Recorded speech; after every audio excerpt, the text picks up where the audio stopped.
Hello everybody and welcome to the stream. Give me just a moment here to make sure that I have everything set up correctly and that you can hear me. I think we're probably good. Every time I go to start streaming, welcome to this. That starts happening. I think get a bunch of echo. Let me mute this stream really quick. I just accidentally closed it. And welcome to the stream. Alright, and I think my chat is working. Somebody type something in chat so I know that it is going through. And I think we're good. Cool. So, welcome everybody. I'm Follygon. We're going to be doing something new tonight.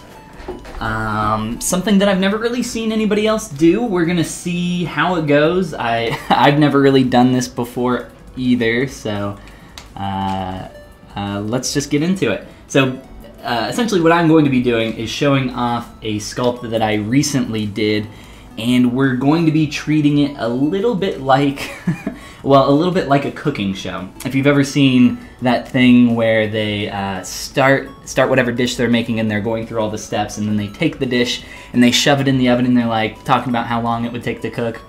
And then they say like, but over here in this other oven, and they like pull out the finished one and they're like, there you go, there's the thing all done. That's what essentially we're gonna be doing. So if you were joining us last Tuesday, I started sculpting this character here, which is Bambi's dad, the great prince of the forest.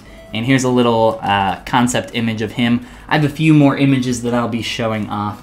But I have taken this a lot further, so we can kind of very quickly just step through some of these different versions of Bambi's dad that I have here. Here he is with some Polypaint and some proportional fixes and some more stuff when we're getting into posing, just starting to really block that out. Some more fixing, and then kind of where I am now, which is what I like to call just that last little bit, that last like 5–10% there at the end. So I will be talking about each kind of step of this process. Like I said, it's not something that I've really ever seen anybody do before, but I think it will be, I don't know, I think it'll be really informative to just kind of take some time on each step here. I have about 7 or 8 of these that we're gonna go through, and I'll try to break that up evenly. I have a stopwatch here, so I'm gonna try not to screw it up too much. We'll see how it goes. But of course, during any steps of this process, please let me know if you guys have any questions, and I would be happy to answer whatever I can. Let me get this set back up. And again, I am Follygon, and I guess the only thing, I have some links here. I've never shared these in the actual chat. Normally I don't have to over on my channel, just because they're linked down below, but I'm gonna spam these out to you guys really quick. Just copy paste these in the chat. I don't know if they're all, I didn't get all of them. That's okay. We got one link there. I don't know what just happened. I guess I can't copy paste returns. It's not a big deal. So that link is just to my Gumroad, which I would greatly appreciate if you guys checked out. It's just gumroad.com/Follygon. I have some stuff on there for absolute beginners, kind of a ZBrush quick start course that I've made, as well as some stuff for intermediate and more advanced users as well as some base meshes, brushes, materials, mannequins. You can get all 5 of these mannequins for 1 doll hair or 1 buck, as all of our punny friends have made while I've been sculpting on this deer character. So again, that's just gumroad/Follygon, and I guess with all that out of the way, let's see, we got Ella over on Facebook, Julie over on Twitch, hello guys, Jack, how you doing over on YouTube? So it looks like the chat's working. Thanks guys for posting something so I know you can hear me. Thank you so much for going through your process. Absolutely, yeah, I think it'll be really informative and a lot of fun here. Just learning ZBrush and really enjoying as much as Bambi misses his mom. Oh no, oh no. Love the critique video as well. Yes, I did I've started doing some critiques on the weekends over on my YouTube channel. But yes, I'm gonna open up my door really quick. Sorry guys, let me open this real fast. Just so we can get some air flowing. And make sure we're good here. I think we're all good to go. The whole crowd is here, the whole crew. Welcome, everybody. All right, let's get into it. So, during the early stages of sculpting a character, you know, just the blockout phase. And I think this is a phase that, you know, it's not... It can be very difficult depending on how you look at it. But the way I want you guys to maybe try to think about it differently, I'm going to turn off perspective. It's just a little bit easier for me to do these kinds of moves really quick. So you can make this as difficult or as easy on yourself as you really want. And what I mean by that is that, you know, you can sit here and try to get every single proportion correct and, you know, take the time to do that. And I think there are some really good reasons to maybe go about doing that. I really do think it's worth taking your time in this early stage. But what I really try to focus on really early on when I'm just duplicating some spheres around and really starting to block out my shapes, I just focus on getting the parts and pieces in there. I'm not incredibly worried about proportions at this stage. I absolutely am, you know, trying to get some of this stuff correct, but for the most part, the thing that I'm trying to focus on is just getting everything in there. Because if you don't have all the parts and pieces in there, what are you going to reference the other stuff against? It's also another reason why I recommend starting to get some Polypaint or some color on your character a little bit early on, because I think that really helps you reference and figure out some of this stuff in that early stage as well. So just really, you know, really rough right now. We're just trying to get some geometry in there. Let's see. Julie says, didn't know you had a Twitch channel. Yeah, it's somewhere up here. The stream's lagging really far behind me, so I can't exactly see. But it's just Twitch TV/Follygon with an underscore at the end there. Iman, welcome. I've been thinking of doing one myself. Have you found it to be a self-sustaining hobby? A self-sustaining hobby. It definitely can be self-sustaining. I guess that really depends on a lot of different factors, though. Ella says, I can't see any link. Yeah, I'm sorry about that, guys. Oh, you're just talking about the link at the top of the screen. There should be just a purple bar up there. Let me see. Right up here where my mouse is. Now I can see it. It says my name over here on that purple, darker, I don't know, that little gradated, is that a word? Gradated purple bar up there. Twitch TV/Follygon with an underscore. Here. Twitch.tv/Follygon. I'll type it in chat real quick. Well, bam! Hopefully that goes out to all the channels there. But yes, let's get back here to blocking out. And again, of course, feel free to pop any questions down in the chat while I'm doing this. I would be happy to answer whatever I can, or at least pretend like I know what I'm talking about, which is just as good, right? So again, really just trying to get some geometry in there. I know it looks super derpy at this stage, but if you look at clay sculpting or even sculpting with wax or anything similar, you know, this process is even slower. Thankfully, because of ZBrush, we have the ability to work a little bit faster with a lot of this stuff. I would probably come through here, and I've done this on purpose. Normally I wouldn't probably block out exactly this way, but I've tried to keep it to just using a sphere and a move brush. That's literally all I've used this whole time. I have not dynameshed any of this geometry. I have not retopoed any of it. I've just dropped it into place. And I know it looks really derpy, but the derpy stage is a good stage. It's a good stage to be in. But yeah, so let's just kind of continue on here, moving stuff around. And once you start getting everything in there, maybe you can start worrying about proportions a little bit. What I'm going to do on some of this geometry is just do a quick 0.1 remesh. And what that does, at least for me in this instance, I'm not sure why it's being so slow. I was noticing some weird things on this neck topology. Hopefully we don't crash here. But what this 0.1 remesh is hopefully going to do once it finishes is give us something that's really low poly and really easy for us to manipulate. Hopefully. It kind of froze on us, so I guess we'll find out. I like to keep things as low poly as I can during this stage. The only time that I add any subdivision levels or any additional polygons is if I need them for that additional form. Oh, there we go. It was just kind of frozen. That was weird. I've never seen that one before. Just kind of screenshotted there. But yes, this low poly piece is now allowing me to work with this geometry a lot easier. And I'll probably do that for just about everything here. Give us something really low, simple to work with. Just slide that down. This is of course down in geometry, Z remesher. 0.1, something really simple. And then we can start tweaking it from there. For the legs down here, I want to start off by getting at least a little bit of taper here. So what I'm using, I'm still using the move brush, but I'm using backface masking. That is located in brush under auto masking, backface masking here. And what that does is it only moves the polygons on one side of the geometry that you're pulling on. So if I pull towards the middle, I can get those to come together a little bit. Whereas if I had that toggled off, I wouldn't normally be able to do that to the degree that I just did there. So just adjusting some stuff here, not worrying too much about proportions again in that early stage, just getting the stuff in there.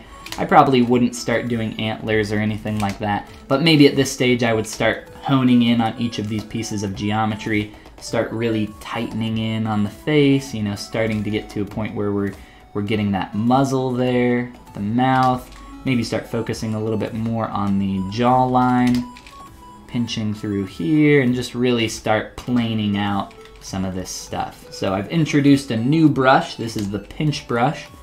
I've just gone through and started planing that out. I'm also using the smooth brush a little bit. That's just holding the shift key.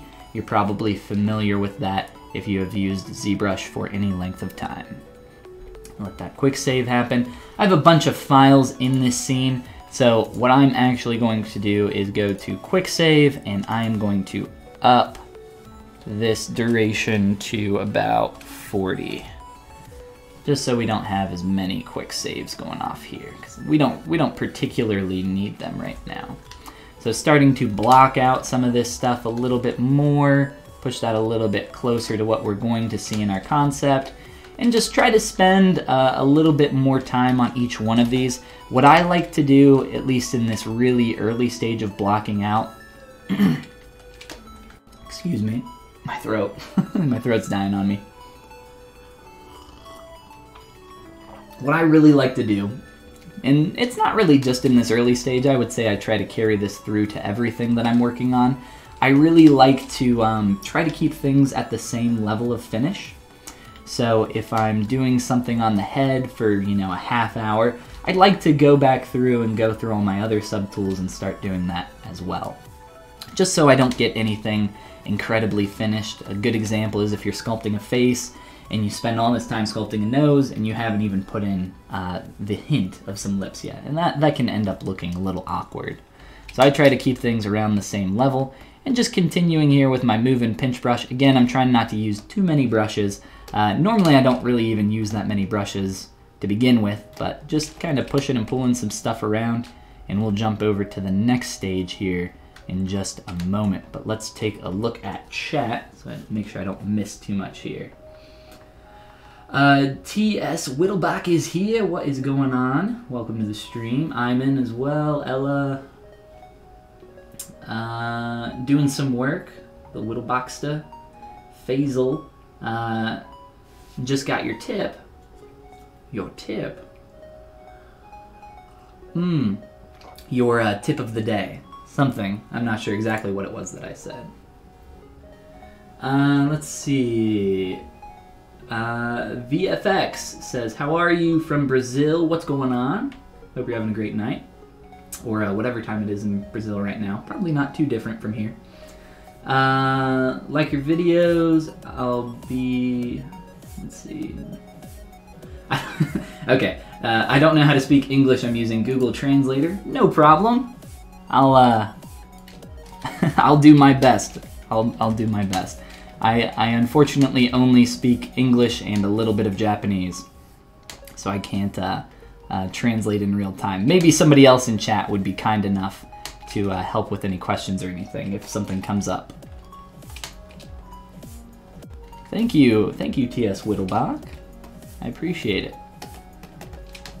T.S. Whittlebach also streams here, if I'm not mistaken. I have unfortunately never been able to catch one of their streams. Cal Wayne, what's going on? And Gundam. What a cool name. I would love to get me a Gundam. I actually have a little chibi Gundam that I got on a study abroad trip to Tokyo from like 4 or 5 years ago. I'd love to do some more hard surface stuff in the future.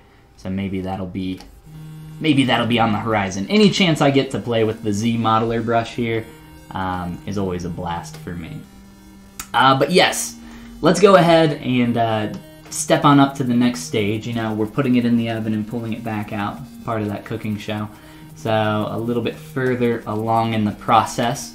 And you guys actually got to see this stage. This is actually what I sculpted during our last session, so last Tuesday. Normally on the other streams that I've been doing on the Pixelogic channel, stuff has been a little bit more towards like the middle or end of projects, which is why I'm trying to go through the whole process. This was one of the first times on the channel where I was able to do something a little bit more in the earlier stages. But yes, so from here, this is the point where I've started to refine each and every single one of those shapes a little bit more, started to refine the shapes in the face, as well as really start to build up some of these volumes. Proportions at this stage are obviously incorrect. And I should also show, I have a bunch of other images here. Some of them are incredibly low resolution, and a lot of them are very different in terms of style. So this is kind of the main reference that I was using initially for this character. Again, this is the Great Prince of the Forest, Bambi's dad. But yeah, we got some more like blocky styles. A lot of shapes in the face and eyes are completely different in this. This one's probably closest to my final version, which we'll pull back up here eventually as we go through this process. But yes, there are a few others here that I used mainly just for silhouette and figuring out a little bit of pose. My final pose was a little similar to this, and we'll get to that a little bit later.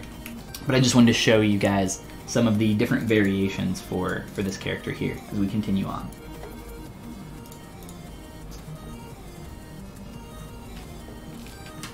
Alright, so at this stage, we're still kind of in the blocking out area of things. You'll notice that things are very boxy here in the body, and I even still have my little X butthole that I drew on there really quick. I'll smooth that out. But yes, you know, we've started to refine a lot of the shapes in the face, but if we look in here at some of the other geometry, we got some really rough and quick eyelids, and we have just some quick spheres that we threw in there. Just trying to figure out some of the shapes here around the face as we continue moving on here. But yeah, you know, it's a little bit of the same process, but now there's quite a bit more focus on proportions. So as I showed you guys that image from before, this one, this is when I started to, and I'm going to turn this off because there's a lot of variation in a lot of these newer images that I've found, and this is kind of the one that I started aiming towards more proportionally from here. So I'll probably reference this one a little bit more. But so from here, you know, a little bit more focus on proportions. We have a lot of geometry in the same place, but you can tell that our arms and legs and all that stuff is still no longer connected. And if you're interested in seeing this entire process, I'm going to be going through the steps here on stream. My pen isn't working. There we go. But if you are interested in seeing the entire process from beginning to end, that is uploaded over on my YouTube channel, because Twitch, unfortunately, does not record everything that I stream. It only does it up to like 7 or 10 days. Somebody probably knows in chat. Yes, and we have some 8-bit music in the background. That is Pop Sky, if you guys are interested in checking that out. A little chiptune-y. I'm a big fan of their work. and I believe PopSky actually streams here on Twitch as well.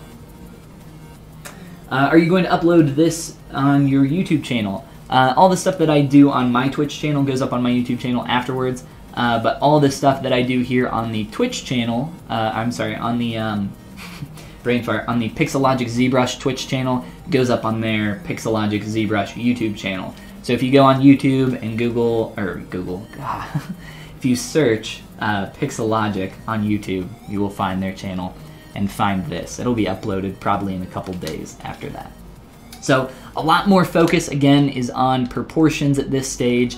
So I do have some subdivs in this, and I'll talk a little bit more about when to switch between subdivisions and Dynamesh as you're sculpting, or at least when I do it. It's probably one of the most common questions that I get. Actually, over on my Twitch channel this morning, we had a little bit of a FAQ&A, a frequently asked question and answer kind of session this morning over on my channel, and that was one of the things that we covered. So again, that question is, when do you switch from Dynamesh to Z-remeshing and using subdivs and using manual? Like, when do you retopo? Like, when do you do all these things? And the short answer to that question is kind of whenever you are in need of different topology, or whenever you're in a stage where you need to start combining stuff.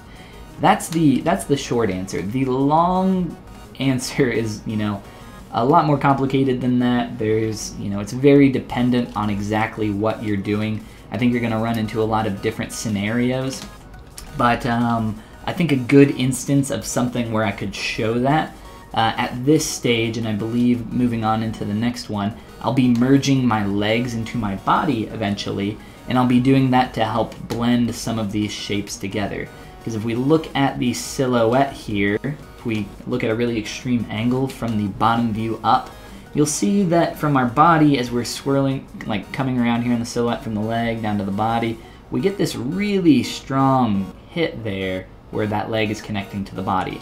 And I would really like to blend that out and make that a lot more clean. But to get to that stage, I think I would probably define these legs a little bit more than what I have.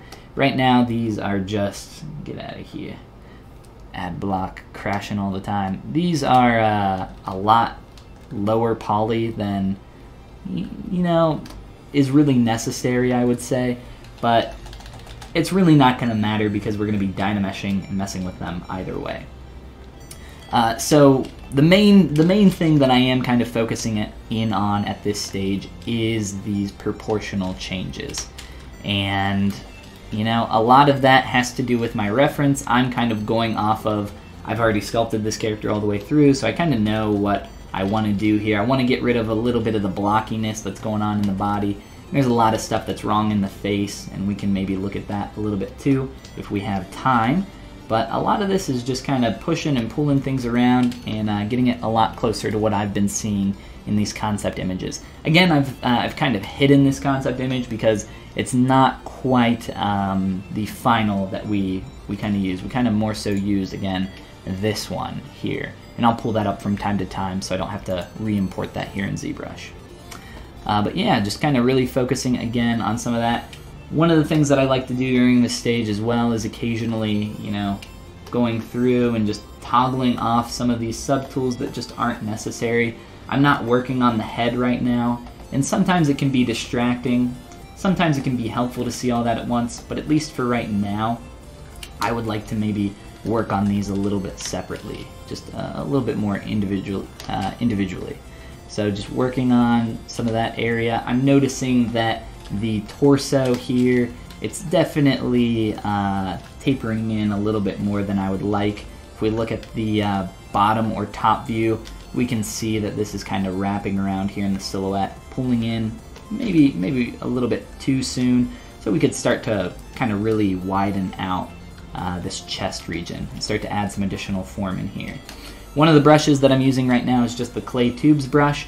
I'm just using that to really apply some quick volume to my surface, and then I'll just use Smooth on a low subdiv to kind of knock that back a little bit. I'm still using that pinch brush to really help with blocking out some of these form transitions and where I want that to happen, but you know, for the most part, this body's still looking really blocky, so just getting that to a little bit of a more rounded place would probably be a really good idea. So I'm using some Trim Dynamic brush as well. Trim Dynamic is just something really good for creating some simple, quick planes. It's not quite as strong or destructive as something like an H polish, so you can get a lot more mileage out of something like this, in my opinion. There's a lot more use cases for it, is what I mean by that. Ancient says, do you have experience with character animation? I do, but I do not do it professionally, and I have not done it in a very long time. Moose. The almighty Mexican says, moose! Yes, we are looking very moosey at this stage, aren't we? Could even be a very cool stylized character as is. Very cool stylized character. Yes, you know, if you know, stylization is a very wide term. I think there's a lot of room for variation there. But what I am aiming for is very much that kind of Disney style, Disney appeal. Probably this one being one of the closest to our final based on the pose, and you'll see that here soon as we get closer to that. Sorry these images are so low resolution too, by the way. I just ripped these off of Google Images. I didn't really use this too much for proportional reference. I did a little bit just because the silhouette is still pretty readable, but mainly I used this when I was trying to figure out some posing stuff. And I'll talk about that again more later as we get into that. So subtools are like layers, let's say Photoshop. Trying to get a better understanding of ZBrush. This looks great so far. Yeah, actually I think that's a really good comparison a little bit. And I've made that comparison myself, that subtools are a little bit like layers. I wouldn't say exactly. Subtools are technically just separate objects, separate pieces of geometry, but what's great about subtools is that every single subtool has its own undo history. So I've been sculpting on the body here, we have like 100 undos, and I could step back through all those and just roll through them all and go back all the way to where we started. Or, you know, I can just hold Control-Shift-Z, which is the hotkey to switch between those, and you can watch as all of that takes place here. And voila, up to where we were. So a little bit like layers. I think that's a good comparison only if you're completely new and you're really just trying to wrap your mind around what you're seeing on screen, which can be, I know, a little difficult. So another thing that I started doing during this stage that I would probably start talking about is really starting to focus in at least a little bit on the face. Right now it feels a little horsey, not like the Pokemon of course, but a little bit more like a horse. So I think there are some proportional changes that need to happen. I think the nose is a little bit too long. So what's great, for me at least, is that I have some subdivs and I can start making those tweaks pretty quickly. One way that I really like to get in here and work is going into Transpose Master, which is just Z plugin, Transpose Master, T-Pose Mesh. Takes all of your subtools, concatenates them into one object here. Whoops. And now I can manipulate all of these at once without fear of messing anything up. We still got our undos, and after we make all these changes, like for instance, if I want to make a big change to my mouth here, just make a quick mask, shrink that in, get that feeling a little bit closer to deer, right? I think it was feeling a little bit too long. Maybe we could also adjust some of the proportions here. Maybe it's a little bit too deep, too thick. So we could probably play with some of that. And let's say we're happy with that, sure. So all we have to do is head on back to T-Pose Subtool. And that'll go through everything, and you can watch right here as that will update on the fly. So now we're back to having all of our individual subtools and working on everything separately. And all those changes have gone through. It took 11 seconds, pretty quick. And if we want, we can re-T-Pose it back and continue making changes on this file. I'm just gonna delete that so we don't mess with that anymore. And we are going to pop back in the oven and go to our next step here, which is, I believe, this one here. So a little flip between on those two, just so you can see what's going on. Back and forth. Some proportional changes, starting to clean things up. I even have two tails back here, which we'll just delete one of. Sure. And I'll just push this in. So we're getting close to a point. I believe the next one is where we start to add in color. And at this stage, you know, this is a stage where probably I've been working on this for a while. And I'm getting to a place where I need some visual help for myself to be able to figure out what's going on proportionally. And it can be really tough to do that when you're looking at something that's black and white. So a way to get some extra information in there that I like to do is to grab your image. I have this imported with Spotlight, and what's great about that is that I can sample colors directly from this Spotlight reference. So I'm going to switch to my ZBrush material, which is very similar. If you don't have this, you can download this online from ZBrush's blog. But if you don't have this, I recommend using the Skin Shade 4 material, which is somewhere down here. Here it is. So Skin Shade 4, I'll use that for right now just because it's, like I said, it's pretty similar, and I think it works just as well. I just happen to like the ZBrush paint a little bit more. But what I'll do during this stage is actually start sampling some colors. So let's grab our body color here, and I will just go to my standard brush, toggle on RGB, crank this all the way up to 100, and just start filling in the color everywhere. And all over the body, and up here, I'll sample this part here, and I'll fill that in. And I'll make the eyes white, and I'll use toy plastic. I'll fill that in. And let's see, mRGB, sorry. Make sure we're doing the right thing here. So we're applying our material and our Polypaint. Whoops. Let me just reapply all those really fast. And these are not the colors that I ended up going with. I don't really like this color scheme, so I actually played with these a little bit, and I'll show you how to do that as well. Or at least a decent technique for going about something like that.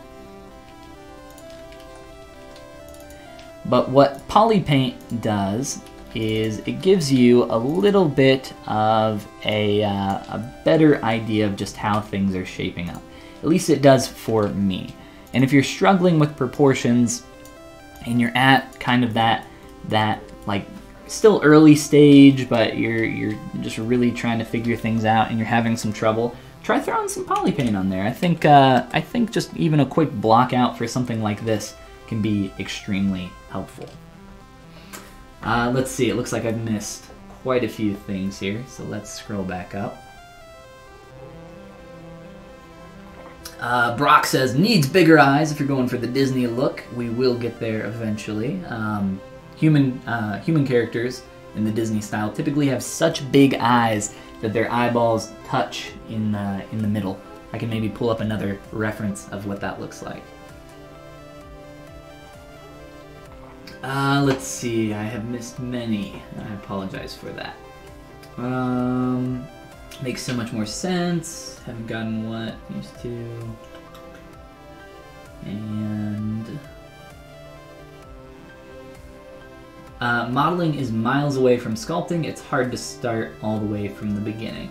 Yeah, it's definitely, if you've been poly modeling, I think there's definitely a period of frustration there, right? There's definitely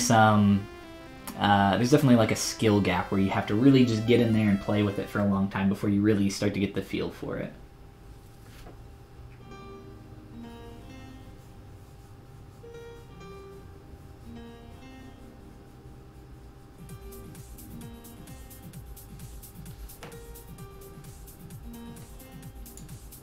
And sorry, I'm just reading through these, making sure I didn't miss any questions. If I did miss a question, just throw it up in the chat again. I'm not ignoring you. I'm just trying to get through a lot of information here. All right, cool. So I think we're all caught up. Just making sure I didn't miss anything. All right, so at this stage, I've started to add in some Polypaint. Again, I'm not a huge fan of a lot of the colors that are going on here. So one of the things that I like to do when I'm trying to figure out some of those early colors, like I said, we have a bunch of concept images that we're going off of. I've sampled some colors from a lot of these different versions, and I'll be pulling up the next step where we have adjusted form and gotten to this place. But the way that I like to do this is I'll sample a bunch of colors from some images, and whoops, like let's say I like this dark brown on top of his head, but it's really saturated. I will maybe go into the body, turn the RGB slider down really low, and what this slider does is it works a little bit like a percentage infill. So if I set that to 100, it will change 100% of this to that next color. But if I put it to 15, it will apply about 15% of that. So I can maybe start getting that a little bit closer to something that I like. And then I can just sample that and crank that back up to 100 and maybe start playing with the legs and get those a little bit closer. Another thing that I like to do, but I probably wouldn't do at this stage, is if I'm really trying to get in here and find out a color that I'm trying to play with, I'll turn down my RGB intensity a little low, and you can actually paint directly on your mesh and start making a little bit of a color swatch for yourself. And there's a new ZBrush plugin that does this a little bit better than something like this. But what's great is you can just work directly on your palette, and you can press the C key to sample stuff and maybe start fading or gradating between those a little bit by just gently stroking. I'll stroke between those two and maybe just kind of fill in here and try to find that color that we're looking for. And I'm just sampling a bunch of these colors and trying to find something that I like. And let's say maybe something like around here. If I'm liking that, we can just fill that in 100%. And yeah, you know, I kind of like the way that brown is shaping up. So I'll just fill that in on all these parts. And I will, at this point, I don't really like the transition between these two colors. I'm just gonna make this all the same right now, and I'll get into how I would maybe start doing some of the additional colors down here, which would just be really simple using masks. And one of the masking tools that I like using is the mask lasso. The mask lasso you can activate by holding the control key, going up here and selecting mask lasso. By default you have the mask pen active, but the mask lasso just works like a lasso tool in Photoshop, and you can just begin masking shapes off. And then from there you can continue to create masks, positive and negative, and start to modify the shape that way. Or what you can do is start off with that basic mask. I'm not sure why that's undoing that way. Being strange. All right. We'll just redo a quick little mask here. Switch on over to our mask pen. And let's say we want to start, you know, coming up here to where the tail is. There's definitely some form that's going to have to change down here, right? We're still very blocky. We're still not proportionally where we are. But that's the whole point of putting in a lot of this color here. I think it helps figure out a lot of that information. So I'm just continuing to mask some of that out. And then from there, we can flip that around. We have a nice, decent mask there. And we can just grab our image, sample a color, and fill this color in on the unmasked area, and then turn that off. And that's a really quick way of how you can get that in there. And then from there, you know, you can continue to paint over this. I like to, if I'm trying to get like a really clean edge, I'll do something with lazy mouse and start to really define that a little bit more and sample between these two colors. Try to find something a little bit more clean in terms of edge quality through here. And just, you know, spend some time to block that out, get those shapes the way you want them. And I also carry this color through the legs on the final design, so it actually comes down through here. I'm not going to worry about doing that too much here though, so I'll just undo that. But I just wanted to show you guys that technique so that you were aware of it. And I know there's a large variety of different skilled users here, I'm sure. People that have probably never used ZBrush and people that have been using it for since ZBrush version 1 maybe. Maybe not that far back, but I'm sure there are people here that have been using it for years. Whoops. Will you make a separate subtool or paint it? Hopefully I just answered your question there. We'll definitely look into that. Way younger.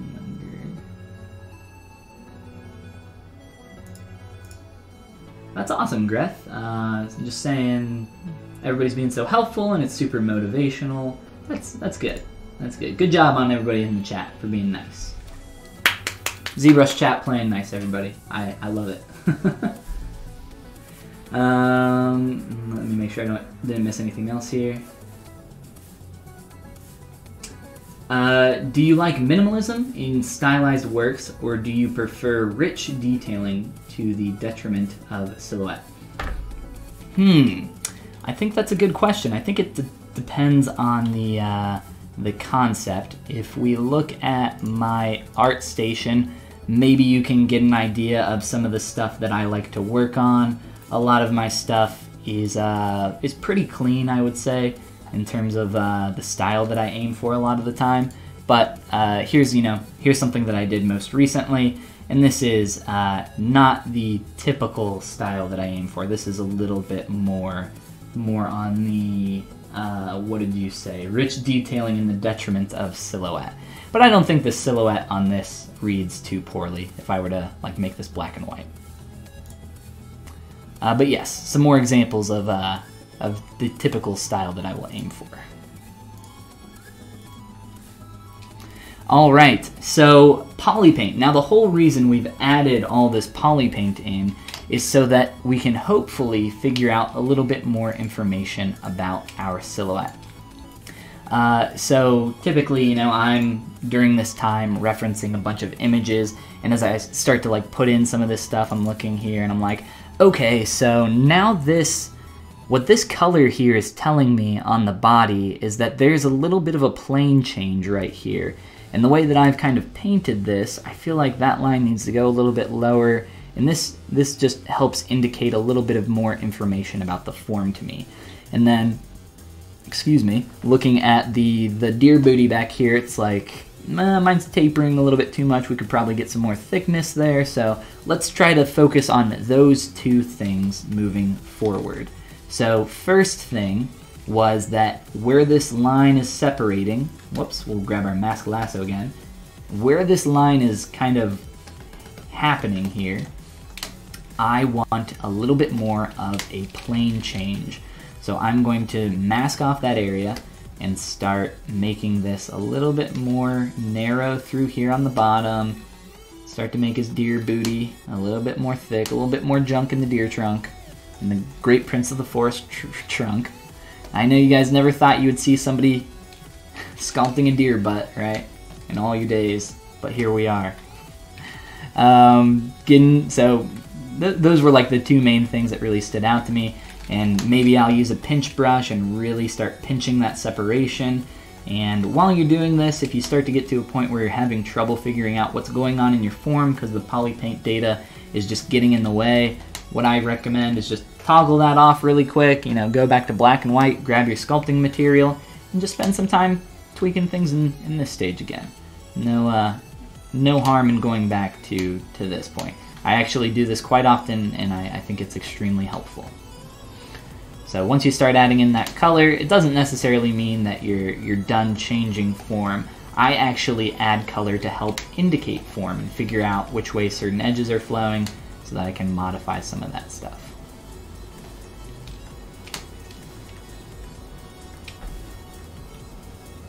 Side Effect says, I'm still working on the model I told you about, don't forget it. I didn't forget. Hopefully by our next Critique Saturday, you'll be able to send that my way. By the way, I will mention on here, so on Saturdays on my Twitch channel, twitch.tv/Follygon with an underscore at the end, I have started doing some live critique sessions. And if that sounds like something that you guys would be interested in, you can send your Z-tools to Follygon@gmail.com. That's Follygon@gmail.com. Follygon spelled up here for you. And all I want you to do is include your Twitch username or your username from wherever you'll be watching, so I know who you are, so I can call you out and make fun of you. No, not really. So I know who you are. I want your ZTool file. That's tool save as. Please do not send me a ZBrush project. Send me a ZTool. And then third, include just a little bit of information about the file, why you're working on it, and specifically what you would like me to look at for the critique. Try to just be as specific as you can. The more specific you are, the more helpful I can be in the critique. And if you guys are interested in just seeing some of those critiques, the first ZBrush Saturday critique went up on my YouTube channel. That's just YouTube/Follygon. Gotta remember to breathe. That went up just the other day, so you can check that out as well. Again, follygon@gmail.com. If that sounds interesting to you, send your stuff on over.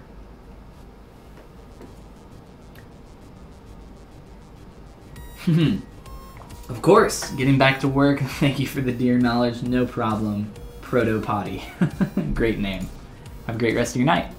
All right, so let's take another step forward. Here's a little bit more of the colors that I have chosen with this. So we've taken a step forward where I've worked with some of the form. Let me make sure that that is indeed the correct one. It is. All right, cool. So we've worked with some of the form, we've worked with some proportions here, and we've made quite a lot of changes, just kind of stepping back and forth between those two. Especially a lot of changes back here in our deer booty again, working with cleaning up some of that. I'm noticing some little artifacts, but other than that, you know, we're really getting up into that next stage here. We're really starting to take it to the next level. Let me make sure something here real quick. 2, 3, 4. Yes, okay, cool. So you can see at this point, if we look at the body, I've started to merge in the legs down here, and I've actually done that because it's made it easier for me to sculpt our butt. And I'm actually going to do the same thing right now with our arms. And you'll notice that I think proportionally, just looking at these legs without any additional reference, I'll pull up another image here, but I think these legs look a little thin at this stage. They definitely feel like the initial joint up here is up really high, but we will eventually, you know, lower this and get these a little bit lower and start to make a little bit more sense. But what I would like to do is merge, again, our arms down into our body, and I would like to show you guys that process, that stage of this process next. So again, a little bit, if you're just joining us, this is a little bit kind of like a cooking show where I start in one part of the process. We've actually started from a sphere, and we're going through the entire thing of how I've been working on this. So we're going through each stage of development here, and kind of just some of the things that I think about while doing that. So I think I will maybe adjust some of the proportions here. We're using that move with AccuCurve again, or I'm sorry, backface masking, not AccuCurve. But if you guys are interested in watching the entire process for this sculpt in real time, all of these are available on my YouTube channel. So I go through the whole thing on there. Let's go ahead and merge down. So I got my body and I got my legs, and I am going to delete my subdivision levels on my body. So I have this body. I'm just going to go to merge down and merge my legs in. And we've deleted our subdivs. We can reconstruct and get those back. We could do that, but I don't actually need those subdivision levels anymore. I don't need them right now for this stage of the process. So what I'm going to do is Dynamesh all of this together. And you'll notice that I actually have some polygroups on this. I got a few different polygroups going on. But when you Dynamesh, a good thing to keep in mind is that ZBrush can only remember one of two things, and that is Polypaint data or polygroup data. So if I Dynamesh this right now, all of the polygroup information will disappear completely. And that is because I had my Polypaint active.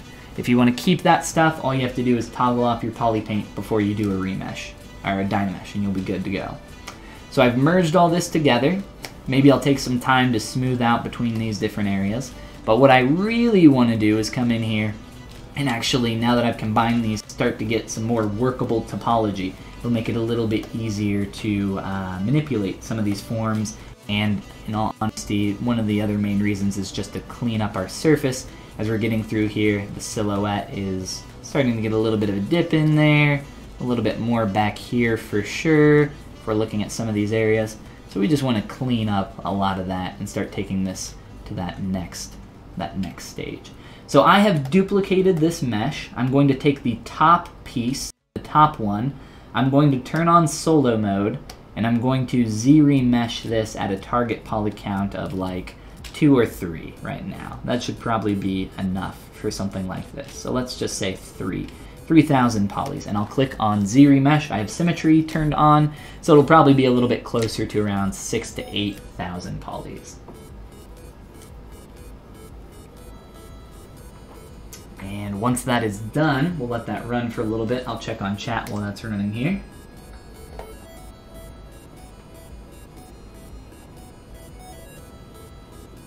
Time to sleep in France. Lighting and rendering class broke. Everyone have a nice day and evening and night. Thank you. Go get some sleep. Everybody get some rest. Alright, so we have our Z-remesh now. It's definitely very low poly. There's definitely some awkward stretching and kind of terrible stuff going on here. There are some ways to get rid of that, but I can maybe talk a little bit about that later. This is just something really quick here with Auto Z-remesh, no additional features. So we'll just subdivide this, and I'm going to now just click on Project. And essentially what this is doing is it's taking all the Polypaint data and all the sculptural data from this subtool that's underneath this in the list, because it's the only other one that is visible. I'm going to subdivide and project again, and it's projecting from this high res onto this low res piece that I'm clicking project on. So one more subdiv, one more projection, and we'll probably be at a stage where we're good enough to move forward from here. So very quickly, just a quick overview of what I've done. I've taken 2 pieces of geometry, I have dynameshed and merged them together, and then I have duplicated that so that we can create a lower res version with subdivision levels and start subdividing up through the chain and projecting on each one of those steps until we got a quick save that crashes ZBrush. No, until we got to a point where now I can just delete that old one, we don't need that anymore, and now we have this new mesh here. There's definitely some seams here, but because we have subdivs, it's very easy for us to go through and start cleaning up this form now. So I can step up and down my subdivision chain and just add in some additional form here, maybe with my clay tubes brush if I want to work on just bulking that area up so it doesn't feel like the leg just, you know, has the body and then the leg sticks out from it. That's going to feel really awkward. We don't want that. So just getting some of that extra form in there. That's kind of what we've done back here, and you can just tell by looking at the silhouette that we have a nice clean transition there. A little bit less so up here, you know, in the silhouette. We can maybe round that out a bit more and just make that look and feel a little bit more connected there. So we'll continue messing with that. Tamao is asking about projection. Yes, if you're unfamiliar with projection, what projection a little bit more simply allows you to do is just, what would be a really good analogy? Let's do this, okay? So I will take my deer, and I'm gonna turn off the Polypaint on it. Or, you know, I'll keep it on, it's fine. I'm just gonna duplicate this, and now I have 2 of these right now, and to show you the difference between those two, this is what I did earlier. I'm just gonna write, here, I'm gonna write Follygon in cursive. There we go. Beautiful. Couldn't be better. So I have Follygon on this one, and I have nothing on this mesh here. I'll turn on solo mode so we're only showing the one that we're looking at. So what projection does is it takes the form or the Polypaint data from one mesh, depending on if you have that checked or not, and it will project this information onto this mesh. They don't have to look the same, they can be completely different, but as long as those areas are within the distance, projected scan distance there, they will project. So if I click on project here, it's going to calculate all visible meshes and try to project that information onto my selected mesh. It's a little bit of a confusing concept if you've never done anything in 3D, but there we now have that information projected on there, and now it is on both of these. You can't really tell the difference. So I can delete that other one, and now I have this. I mean, you can project absolutely anything on here. It doesn't have to be even sculpturally added. I can, you know, I can insert a sphere to my surface here, and I'll just like slide this in a little bit, just like that. So I have one with a sphere and I have one without a sphere, but if I project that, if I'm projecting from there onto this, depending on this projection distance, I don't know if it'll be too far away or not, it will project onto that.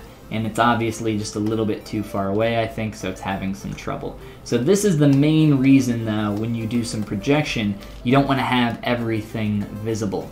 If I were to click project right now, all of the visible subtools that are, especially stuff that's sticking into the other geometry, like the neck piece here, the neck and head, all of this would cause a lot of projection errors just because that's intersecting there.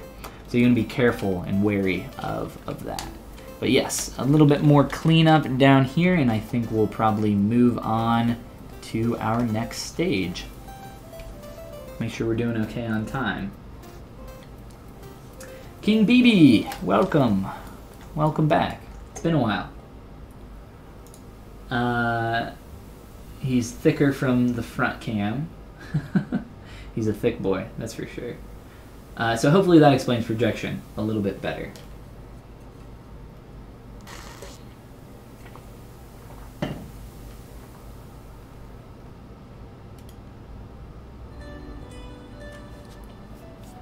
Yeah, doing it manually gives you a little bit more control. That's for sure. We'll get rid of our name here. My beautiful signature of my Christian name, Follygon. Okay, so at this stage, you know, I would really probably still be focusing on proportions and cleanup. That main kind of hindrance at this stage, I said, was that our leg joint, that joint there, is up really high. So I would probably take the time to mask this off and really get this into a better position. Very, very high right now. So I'll use the move brush probably and start pushing and pulling this around. And while I'm doing this, you know, there's a lot of things that are going through my head. One of the main things that I probably mention quite a lot on my own stream is talking about streets versus curves and thick to thin, and some of those just really important 3D fundamentals that I think maybe some people that are new probably have never heard of. So I think this is something that you can see in a lot of Disney characters very often. And let's see. Try to find a little here. I'll make an area where we can talk about this a little bit more. So a straight versus a curve, it's in reference to your silhouette of your shape. And essentially what the basic idea there is that you don't necessarily have a straight on one side and a curve on the other. You in fact can have that, but the basic idea is just having one side that's more simple than the other. One side that is a little bit more visually interesting. And what this does is it keeps your silhouette from getting really messy. Somebody was mentioning messy silhouettes earlier in chat. So this is one way that you can try to really think about this and control it a little bit more.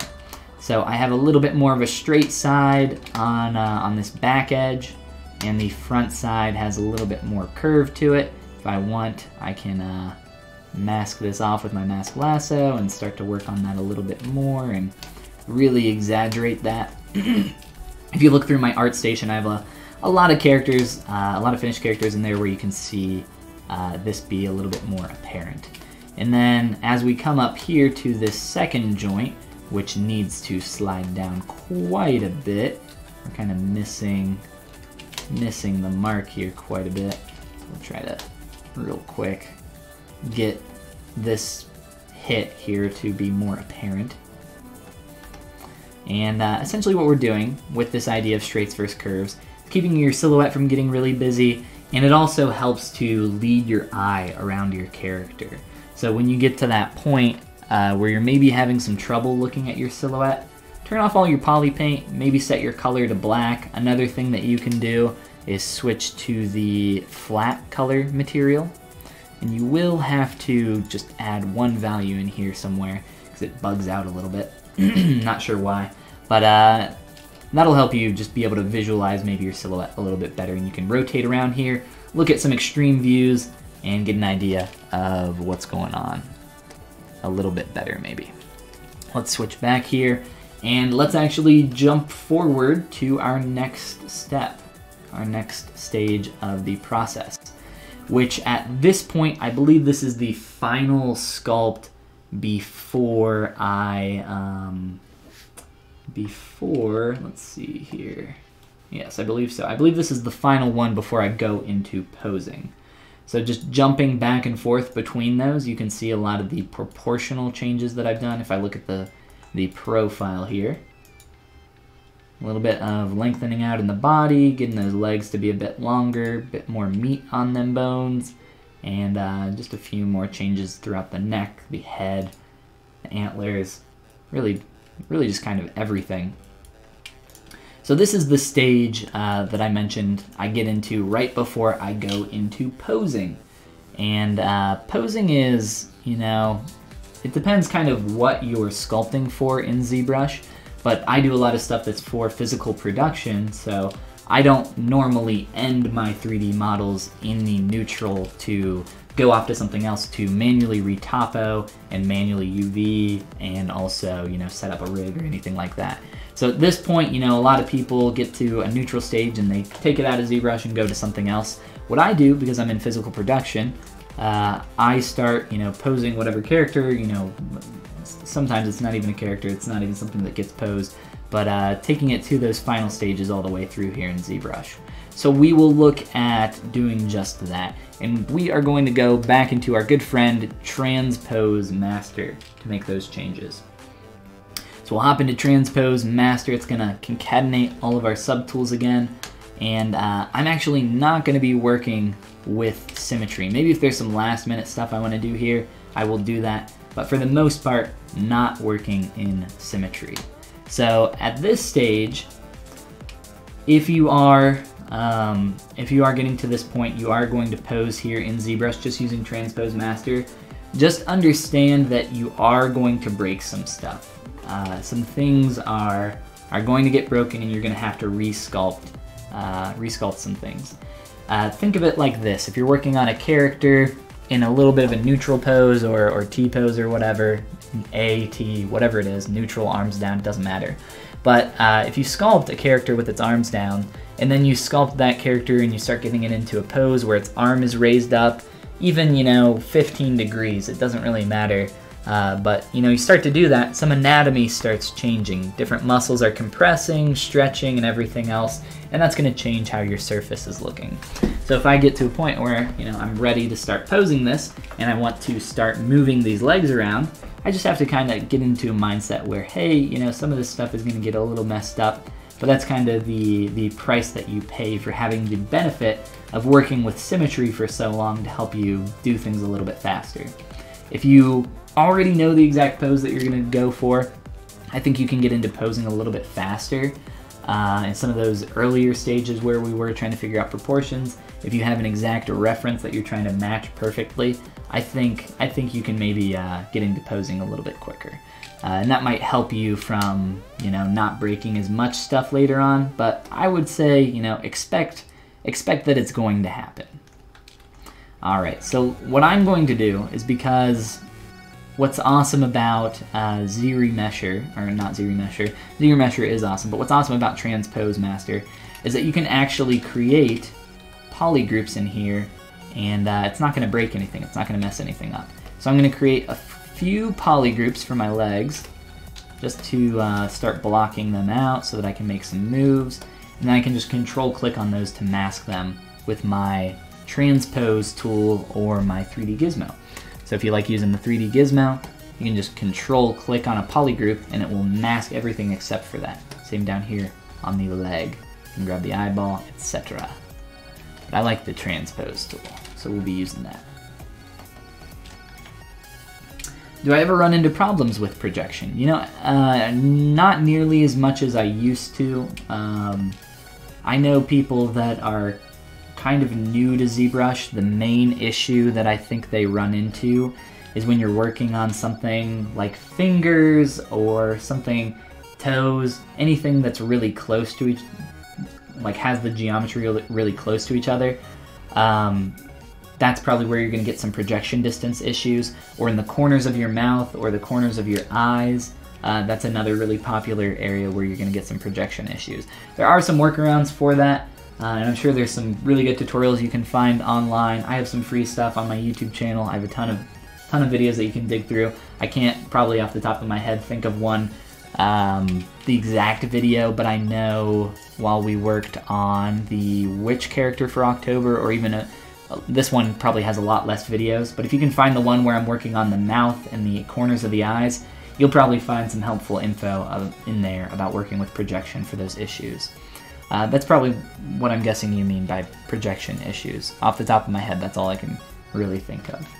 But hopefully that'll help you out. Got a lot of stuff in there to run through. Amazing, thank you, I appreciate it. I cannot read your name because it's in Korean, and I do not read Korean. Although I've heard that the Korean alphabet is very easy to learn. I don't know how true that is.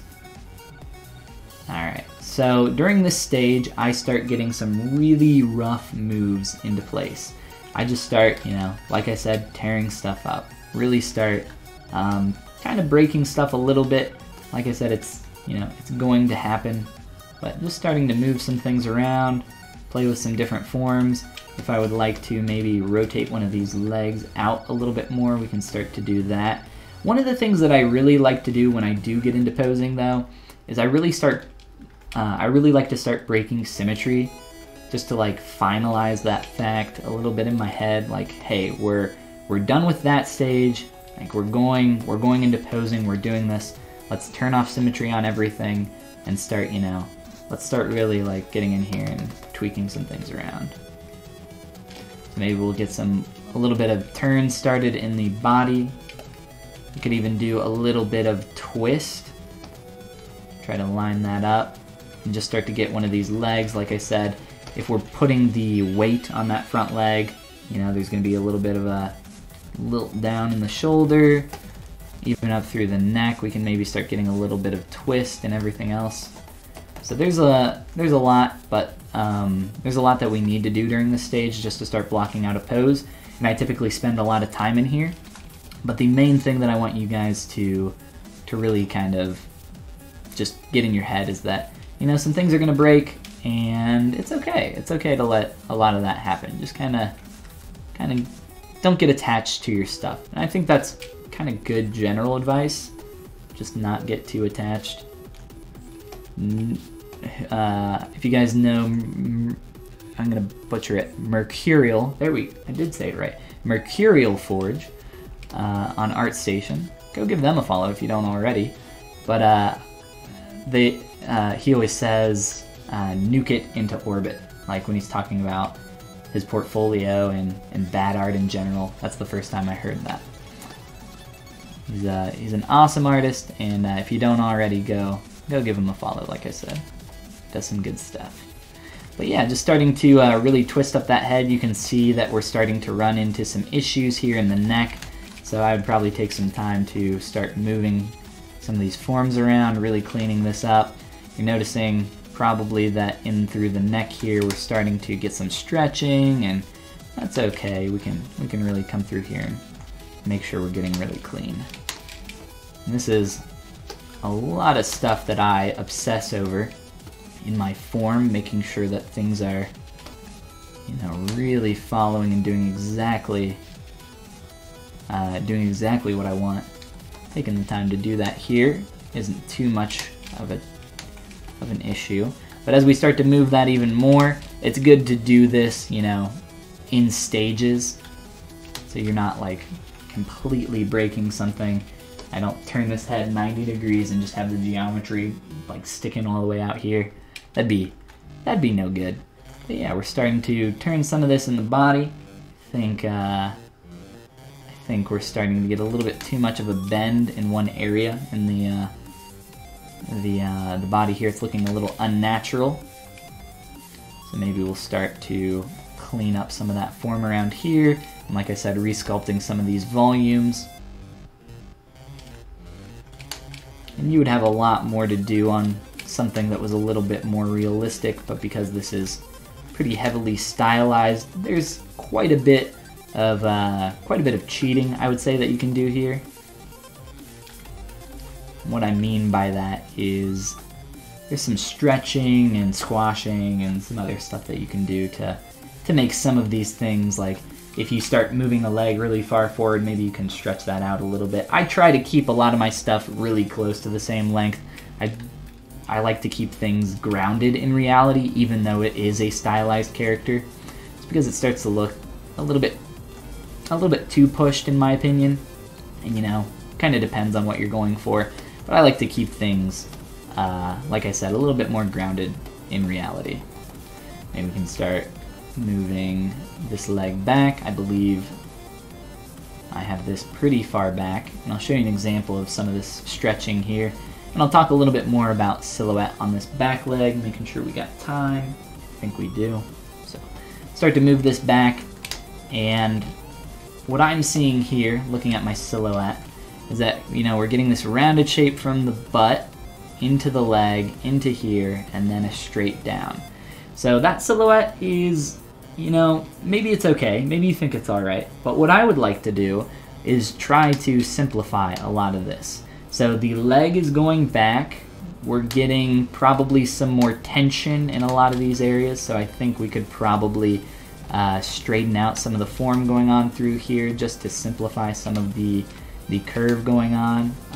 Maybe up through here we're starting to get a little bit more of a gestural curve flowing all the way through there. And I can't really see what this looks like smoothed because we don't have all of our subdivs in here into transpose master. We can start getting some of this going on here. A little bit more planted back here.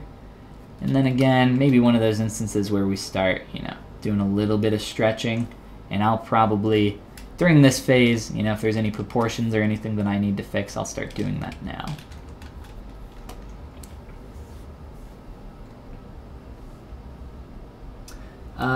Cool work. My sculpt is much worse, even technical. Do you have drawing skills? Your work is great. All right. Well, thank you. Thanks for the kind words. Don't be too harsh on yourself. No, I don't really draw. Not really at all.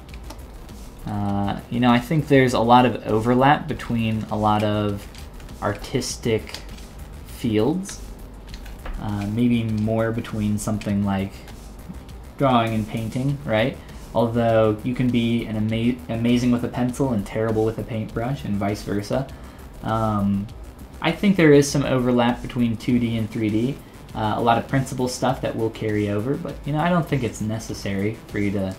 I don't think it's a necessity. I don't think it's the end of the world if you do one and not the other. You know, it's up to you. I am kind of, when it comes to 3D, I'm an all eggs in one basket kind of guy. So I don't do a lot of 2D stuff, rarely ever. I kind of made the decision early on that I was going to, kind of the way I look at it is, imagine you have all these different skills that you can work on, and you can spend an hour over here leveling up, right? Imagine like your level up progress bar raising up. We're looking at a little chart here. And then you can work on, you know, something else, and you can raise each one, like drawing, painting, traditional sculpting, digital sculpting, right? And you're raising each one of these up. Or you can just work on one of those things and like raise that up, level that up. Like instead of putting 10 hours into 10 different things, you can put 10 hours into one thing. And when you do that, I think you're going to find that a lot of those other skills kind of start to come up a little bit with it. They start to trail behind. And that's just something that I've noticed over kind of my time growing as an artist. And earlier on my stream, if you guys are actually interested, the video that's going up tomorrow, we did a Q&A earlier on my stream on my Twitch channel, and we looked through all of my old art from where I started, kind of like my very first time sculpting in ZBrush, my very first digital sculpt, all the way up to kind of where I am now. That was a lot of fun. It was a good trip down memory lane. But yeah, if you guys are interested in seeing some of that stuff, some people were saying, you know, it's nice to see some of that stuff from artists that are further along. I'm not embarrassed by like sharing terrible art, like stuff that you've done in the past. I don't know. I'm kind of proud of some of that stuff. You know, not proud in terms of its quality, but proud in just seeing, you know, where I've come from. I think it's good to look back at your old stuff on occasion. I think it can be informative, inspirational to yourself. Just good to see some of that progress. It's good stuff. It's good stuff. We'll continue blocking out a few more of these little rotations and some of these joints. Again, breaking a lot of stuff. Just trying to get some really basic moves is what I try to do at this stage. I'm not really too focused in here on making a perfect joint move, especially when I only have this low resolution subdivision. Can't really do too much with what I have going on. If you had something that was a little bit more clean than this, it would be a lot easier. But just for something quick, it does get the job done. Thank you, valuable point of view. Yeah, no problem.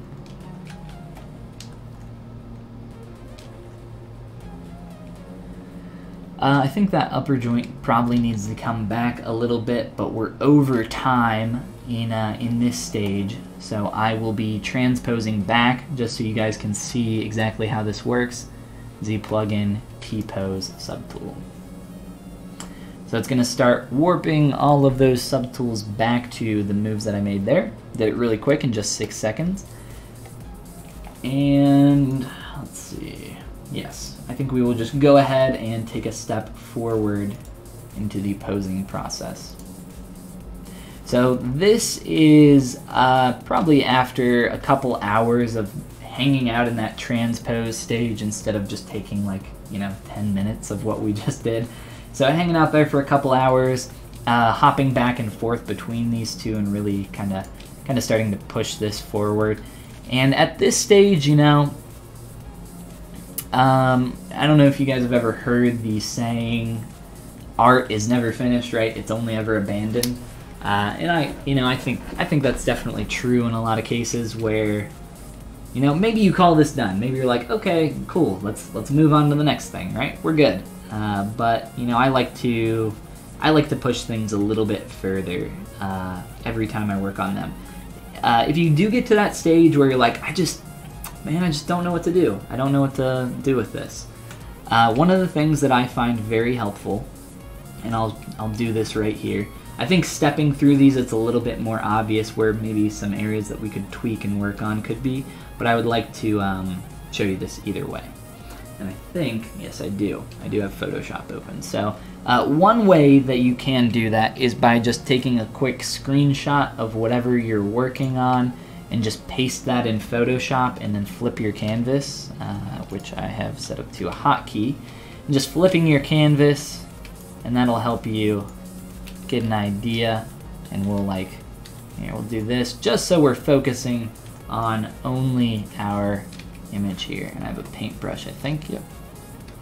And then what I recommend doing is doing some draw overs of whatever you're working on. So where's our guy here? So I flipped the canvas, and essentially what flipping the canvas does, what I recommend doing is flipping your canvas and then stepping away. Just leave whatever you're working on, just maybe go on a lunch break, whatever it takes for you to come back with a fresher perspective. So what I'm seeing, some of the things, maybe this joint back here, I think this could go a little bit lower, so I'll either, I'll probably grab a different color, but I'll just say, you know, lower here, and I'll make little notes, or I'll draw out stuff on my silhouette like this. Maybe I want this to be a little bit more straighter back here, so I'll start to, you know, sketch in that line there. Didn't actually do what I wanted. I was trying to do the shift click thing. There we go. So maybe I'll indicate some of these lines that I want to clean up. If we're looking at these curves here as we come around, this is this feels very ungrounded. It just feels like a random curve in the leg, whereas there should be a joint here, so I want this to come through a little bit more and have a little bit more of a hit on this side, so I'll probably note that.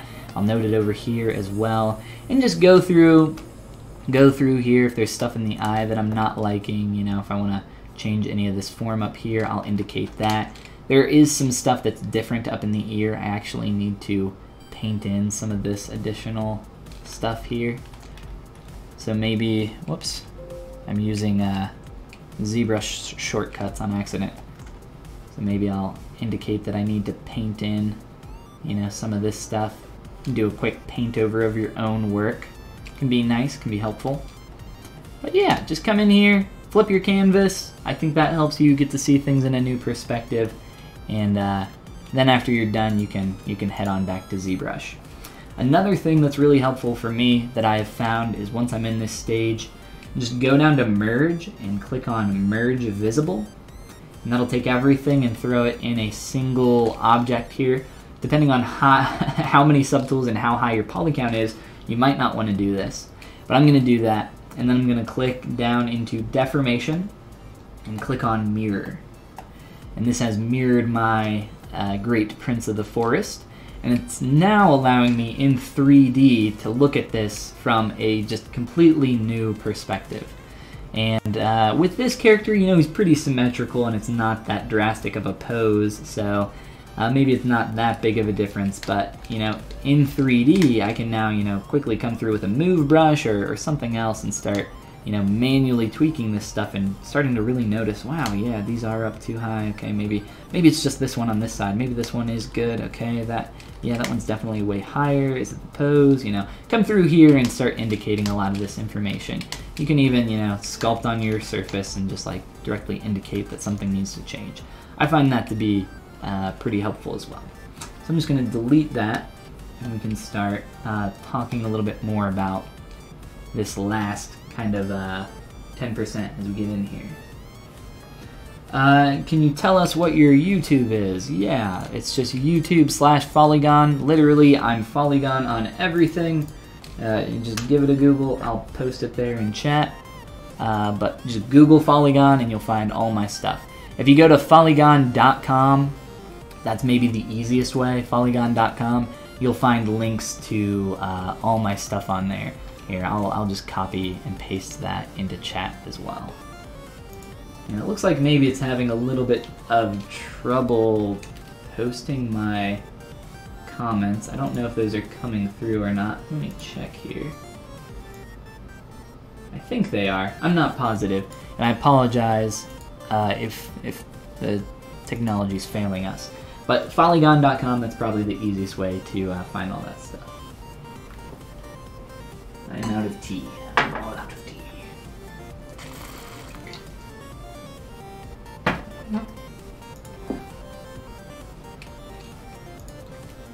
Alright, so let's go ahead and probably take another step forward so that we can just see some slight tweaks and changes that are happening between these two.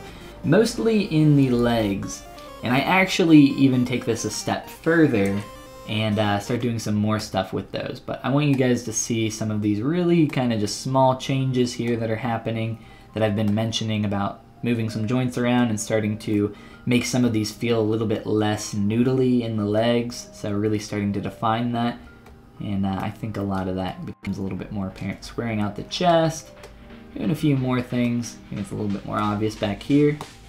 But this is when you're starting to get into that area of diminishing returns, you know, and it's up to you to figure out how far you're going to take something. Like I said, nothing's ever finished. It's only abandoned. But you know, you can sit here and I could noodle with this forever. This isn't even the final version. There's actually one more after this that I'd like to show you guys. And then maybe we can answer some more specific questions here at the end about the process or literally anything else. I'm totally fine with that. Thank you for the sub there, Gillette. Appreciate it. But yeah, there's a lot of little changes here. And at this stage, what I'm really focusing on is just going back and forth with a lot of my reference images. I have a lot of these, and this final stage, there's a little bit less to talk about, but in all honesty, for the last like 5 or 10%, all the work that you've done prior to this, however long you spent on that first 90%, I think you can take all that time and put it into this last 10% to really take it to the next level. And I recommend that next time whatever project you're working on, if you do get to that point where, you know, I don't know what to do, you've already hit that mark, you flipped your canvas, you found a few other things, keep pushing on it. I really recommend that you do keep pushing on it and try to find out some more areas where you can improve. Try to find a community online, like the official ZBrush Discord, where you can post and share your work and get some feedback from some other people. Try to be really specific with your critiques when asking for critique, and I think you'll be able to get a little bit more mileage out of some of this stuff. Some of the stuff that I was noticing at this stage, I was like, oh, I forgot to put in this little neck floof. Let's go ahead and do that next. And I can show you guys how I would do something like this, which would just be either a simple extraction using some of the manual methods or using some of the automatic methods with projection, or extraction, sorry. Or using some manual methods as well. Both are viable here. And I'll show you what I mean about how I often work on extractions.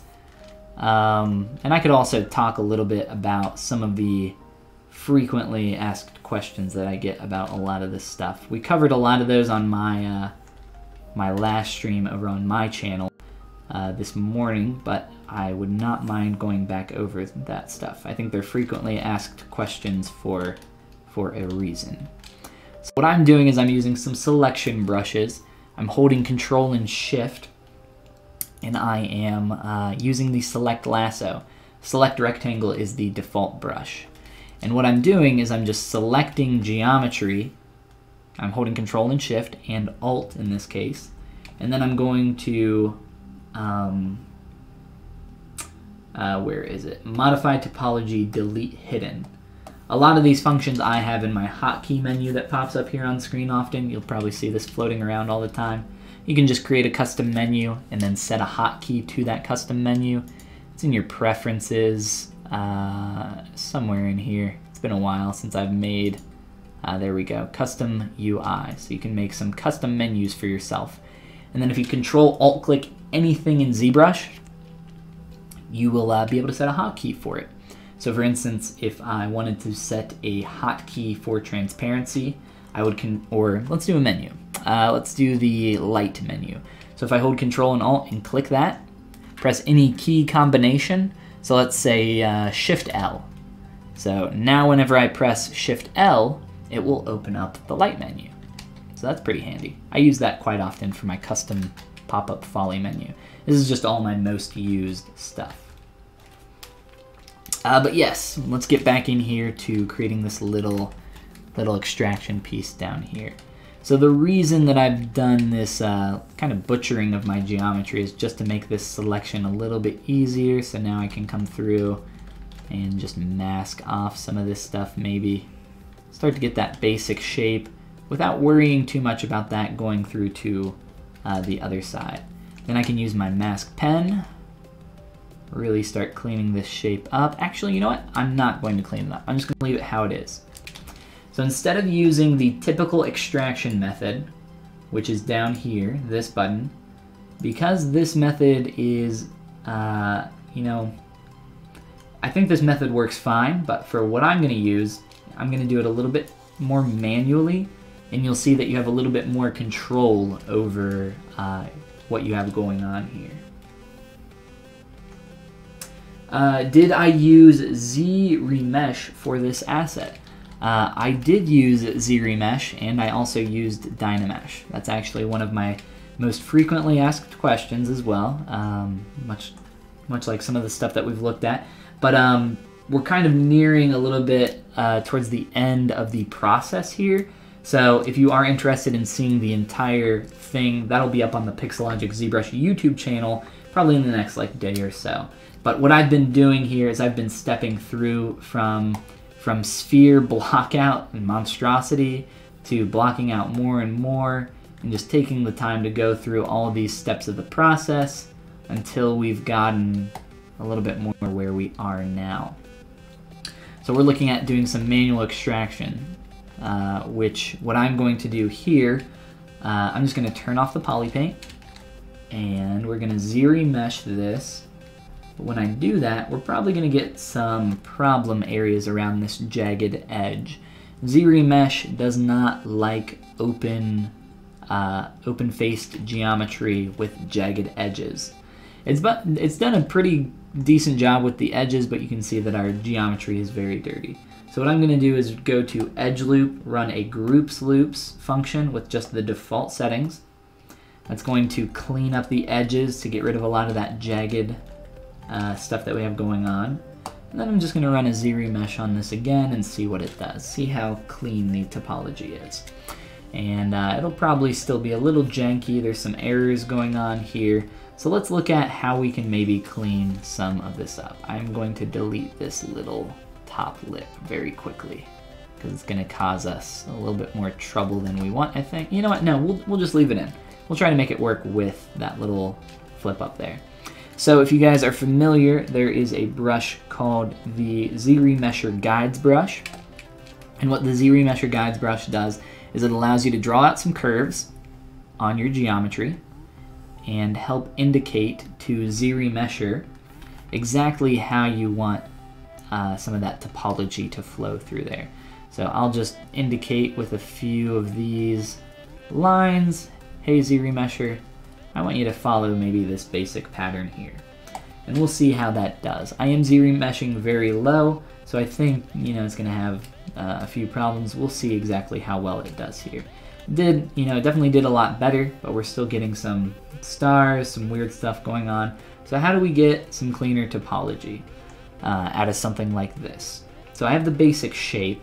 I could sit here and Z-model with this and clean it up, and that actually wouldn't be that hard, but it would require a little bit more knowledge about some of the tool sets with the Z-modeler and some of that. So I don't really want to do that, at least right now, just for this video. So instead, what we're going to do is use our, we're just going to step back here, undo all this. So we have that piece that we cut up, right? And we are going to use our topology brush. And the topology brush works in a similar way to the ZRemesher Guides brush. It allows you to draw out some curves on your surface, but instead of using it with ZRemesh, what you end up doing is using it to create topology. And it will actually create polygons wherever you make a quad. I'm not sure if it works with tris. It might. I believe it does. Yes, it does. But you can sit here and go through your entire surface and, somewhat manually go through and kind of create some topology here. And we could have drawn this directly on top of our neck. It doesn't really matter. You can see that we're starting to get some of these forms through here. You can start to draw some more edges, start to get some more polygons in here. We got a try down there, but that's not necessarily a bad thing. We can continue to go through here. It looks like maybe this edge up here isn't closed completely. Maybe having some issues with that. But, there's definitely, let's undo here just so we have one side so we can work with this so you can see. Once you are done with your curves, and real quick, another function, Alt, clicking and dragging, deletes these little extra guys on the outside edge here. Whoops, try that again. Delete a few of those, and you start to clean up your curve. But if you are wanting to accept this, just clicking on your surface will delete all your curves, and then what you're left with is your topology there. So let's continue going on here. We'll try, let me make this brush a little bit bigger. We'll try just clicking and dragging and connecting to that point there. Ah, we are not connected up here. That is why we are getting a try there. So yes, we will erase our curve up there and we will redo that. Hopefully those will connect now. Well, yes, now we're cooking. So we'll continue to draw through some of these. Hopefully get that to snap there. And I don't use this too often. I think it's, I think it's a great tool. Obviously, some of the curve functions in here are a little finicky. You have to tweak with them just to get them to do what you want sometimes. But we're definitely getting some decent topology out of this if we want to use this to make this shape. But let's kind of finish this off really fast. I'll try to close this up. Got an extra curve in there.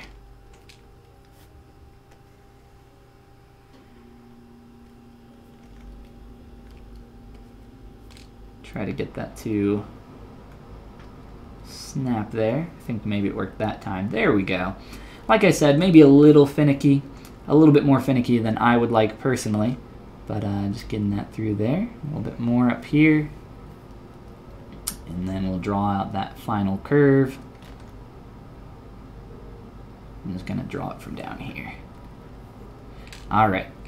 And then if we want to draw out some additional, I'm just going to click. We're going to accept this. Let's just click over here, delete all our curves. And I'm left with these two pieces. I am going to, let's see. There we go. I'm going to run an auto groups function. That's down in your polygroups, auto groups here. Just Control Shift click our new geometry, delete hidden, and now we're just left with this piece here. So that was a few different methods for how we could start creating something a little bit more clean using some manual methods. Typically what I'll do is I'll just, go through and use ZRemesh. Typically when I use it for something like that specifically, let's see, for something like our body, and I'll look at chat in just a moment here. I know I'm missing a few things. But for our tail, if I would like to retain this form a little bit more, one thing that I would do is use masking.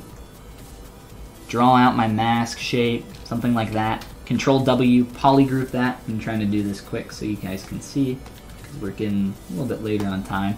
ZRemesh, turn on keep groups, and what ZBrush is going to do is, while ZRemeshing, it's looking between these two polygroups, and it's going to try to create an edge loop through that area. So what I've done with ZRemesher is I've not only told it to put an edge loop through here, but it's telling the rest of the topology that it needs to flow along this edge as well.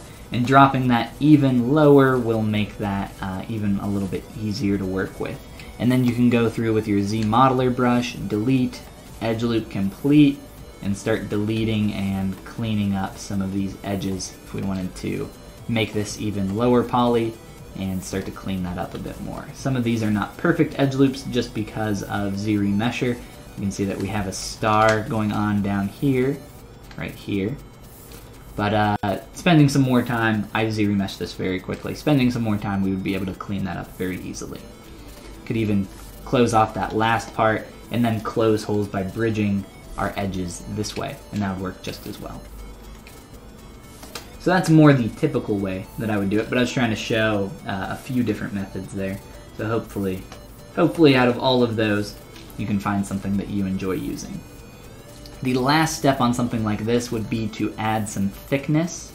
It looks like maybe we are getting some thickness already, which is a little unfortunate. I'm not sure why that happened.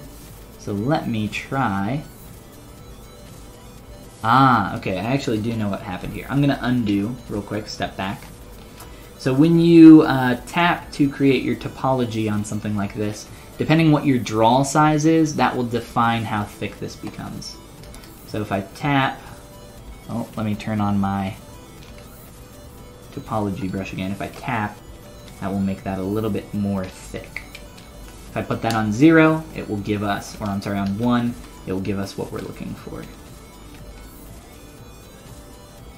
which is a flat plane. Give me a moment here, and now let me look at chat, and we'll add some thickness to this. Resnor, what's going on? We are not really working on Bambi's daddy here too much more. What we're actually doing during the stream, if you're joining us a little bit late, is we are going through the entire process from beginning to end, kind of like a cooking show, and I'm stepping through all of the different versions here. So blockout, you know, color, a little bit more finished, and then getting into posing. And now we're looking at kind of adding some finishing touches. So real quick here, oh, we got something else.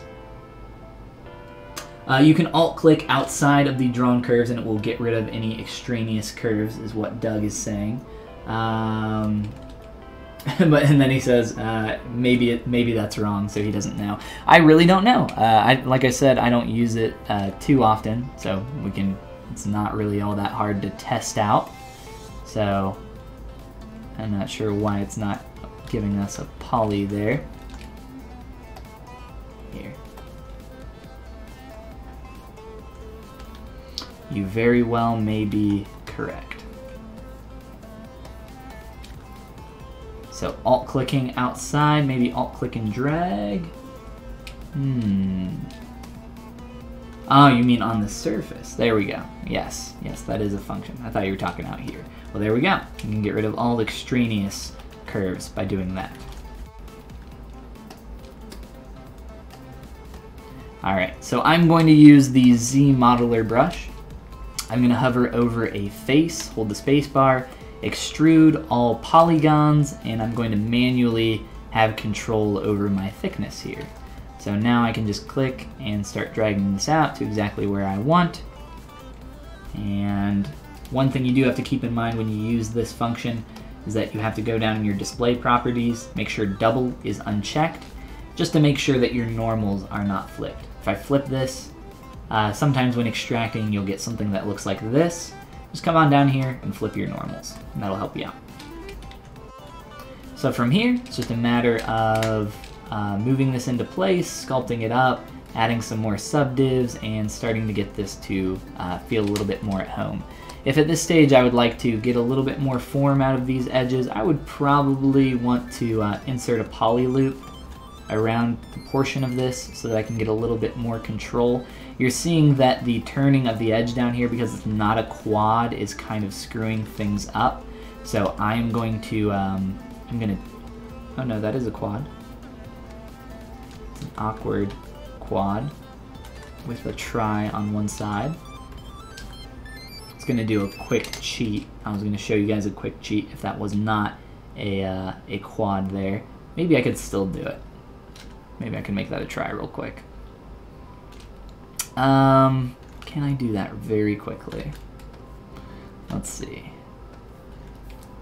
So we're running out of time here. So bridge, edges. I'm going to bridge between these two edges. And then there we go. So now I have just a try point at the end. Maybe you're fine with that. Maybe you want a quad down here. Another way that's a little bit more interesting of adding edge loops between things is using a slice curve brush on something that's low poly. Just Control and Shift, select your slice curve brush, and just click and drag a cut through there. And guess what? You got a brand new edge loop. And you can just pull these out and adjust them however you need. So that's if you're looking for a quick way to create an edge loop, that might be a good new tool for yourself. So if you want to play with that. We're still having the problem of having tries down here, but I'm just going to leave it and start adding some subdivs here. So quick little subdiv, and we can start manipulating this shape, add in a few subdivs, and start playing with this and building it up. So that was a lot of different, and we do have some creases on here that I would delete before doing this. So let's step back here and do that very quickly. A good way to just get rid of creases is uncrease all in here. Get rid of all those creases. There we go. Just the way I modeled that, is having some problems with some creases, and then we can start shaping this up, adding some more thickness, playing with this shape a little bit more. And I would, like I said, I probably wouldn't poly model like I did something to this degree, but I did want to be able to show off some of those functions here so that for people that are not at least not too experienced with like the topology brush and Z modeler can at least see that they exist and some of the functions for how you could use something like that. So we're starting again to shape up that additional piece there. But let's just go ahead and jump ahead to our last, yes, our very final, our final sculpt. Here it is. No, that's the one before that, sorry. There we go. So this is kind of the last one here that I've been working on. You know, at this stage, I'm pretty comfortable with it. I would probably sit here and noodle with this for maybe like another hour or two, just finding little nitpicky things. One of the things that really annoys me about this is how tight some of the form changes are down here in the ankles, because I've creased up a lot of that. I also just have some random like strokes on here that I need to clean up, and it's definitely important to get rid of a lot of that stuff. But just taking the time to clean up this, again, this is like that last like 5–10%. This is when you really need to push yourself to get to that next level. And it's definitely the most difficult point where you're having, in terms of like recognizing mistakes. Again, you know, you're getting to that point of diminishing returns, and it's all about figuring out, you know, what can I do to push this to the next level. Having a community with people that can help point stuff out, critique your stuff, is definitely extremely useful at this stage.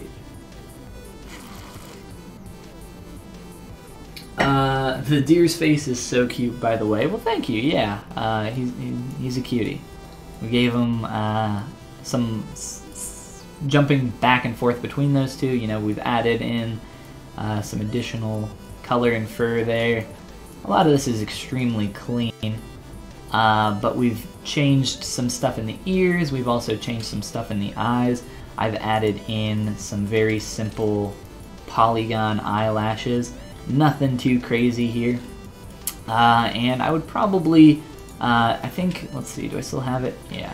So at this stage, one of the things that I wanted to do during this point was start to play with my ears a little bit more and start to get a little bit more overlap between this this inner crease down here. So we could start to do that. I'm using masking with back face masking as well to really start kind of just working on this area. I don't know if you guys have ever, let's see, let's just look up a deer ear, hopefully attached to a deer. Here we go. This is perfect. There's a lot of fluff in here, so it's kind of hard to see, but maybe a little bit. Here we go. Here's a little bit of a better angle. So as that kind of gets closer to the base, it like folds in and wraps in on itself. You can see this edge here coming in and doing the exact same thing. So I wanted to get a little bit of that in this concept. Just trying to pull that forward, get a little bit of that, you know, overlap there. The ears are such a small thing that I really don't think it'll be noticed too much, but you know, any way that I can like push this, I try to start focusing a little bit more on big shapes in the beginning as I'm starting to find things that I can change, and then get a little bit more into the secondary or medium shapes that could be changed, and then a little bit of the smaller stuff here at the end, which is like, you know, maybe it'll be noticed, maybe it won't, maybe it'll make a big change, maybe it won't. But you know, I'll notice it, and again, just finding those ways that you can push your work further is extremely important. It's how you level up here in the end game. Oh my gosh, my chat was frozen.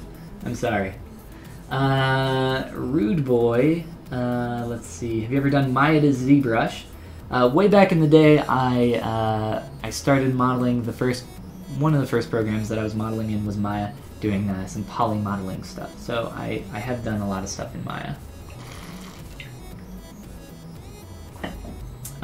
The Maya to ZBrush workflow was your introduction to ZBrush. It feels a little redundant.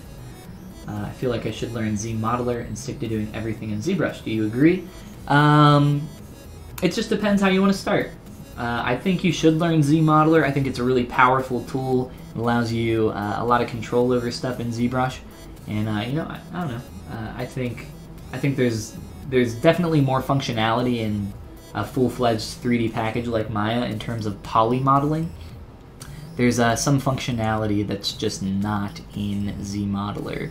And it's really, you know, minor things, but it's things that you do want in a ZModeling package, or in a poly modeling package. Sorry guys, my chat was frozen, so I'm scrolling back through just to make sure I didn't miss too much. Doug wants bonus points for using the word extraneous. Well, Doug, you get 10 extra bonus points. Actually, Doug, you are at the top of the leaderboards right now in points for tonight's stream, so congratulations. Let's see. Nice technique. Thank you, pre-drag. I appreciate it.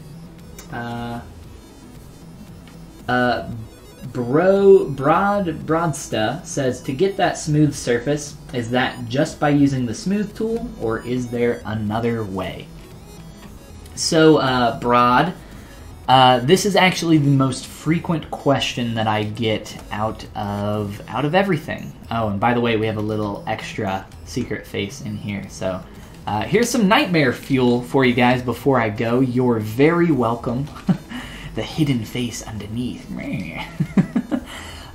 So again, this is the question that I get asked the most, more often than anything else, and it's maybe not worded exactly the same way, but it's always the same basic question. And the answer to this is no, it is not the smooth brush. It is not just the smooth brush.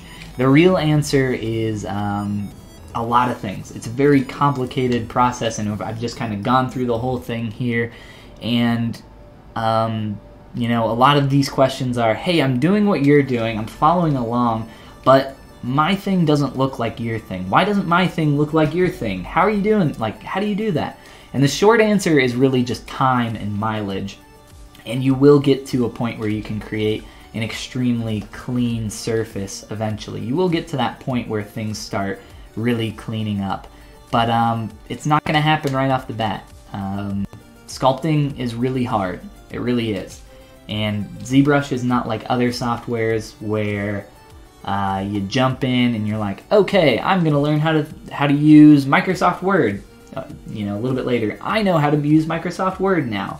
With ZBrush, it's like, okay, I'm gonna learn ZBrush. I have learned ZBrush, good.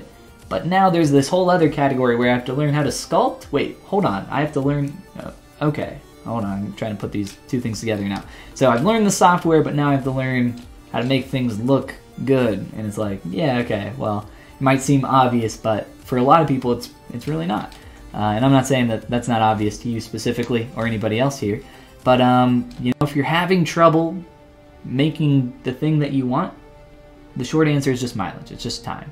Just getting in there, putting in the work, and eventually you will get to a point where instead of, you know, your surface looking, and I'm gonna rough this up really quick, and I'm over exaggerating it right now so that when I get to here, let's just use a couple move, and let's do some lower subdiv smooth, and I'll even turn off Polypaint on this. So here we go.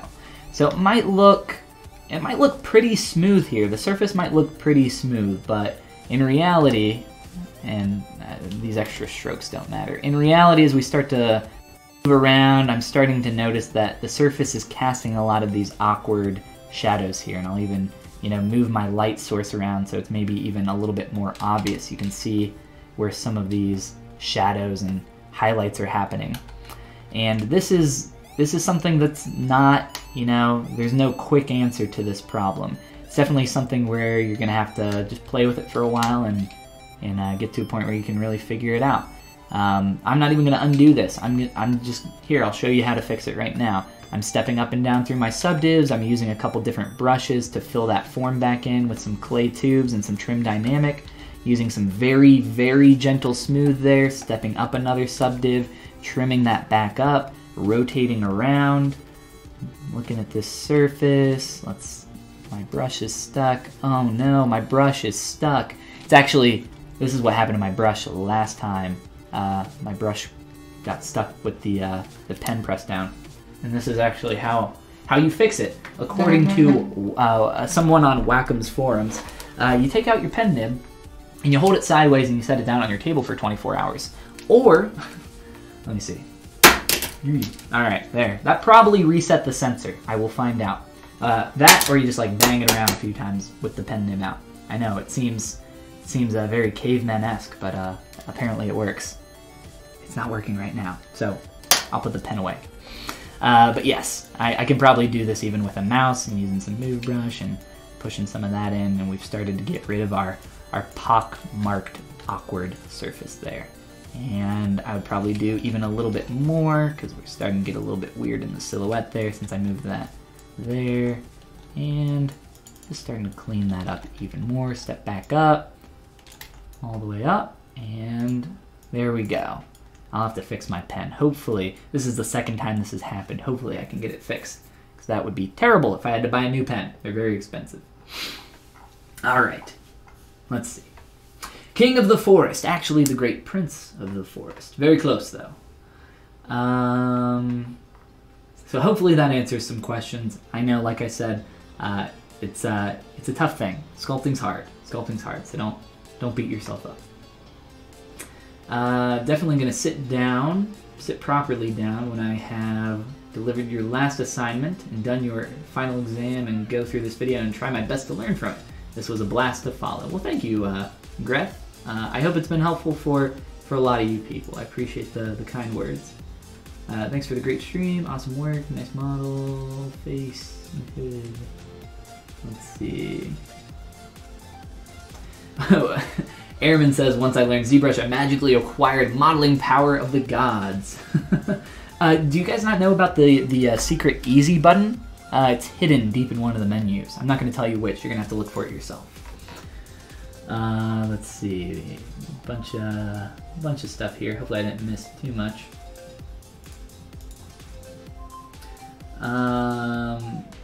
Top-notch modern tech. Fix it by dropping it really hard. Yeah, I think I just need to slam it harder, actually. Let me take the pen nib back out here.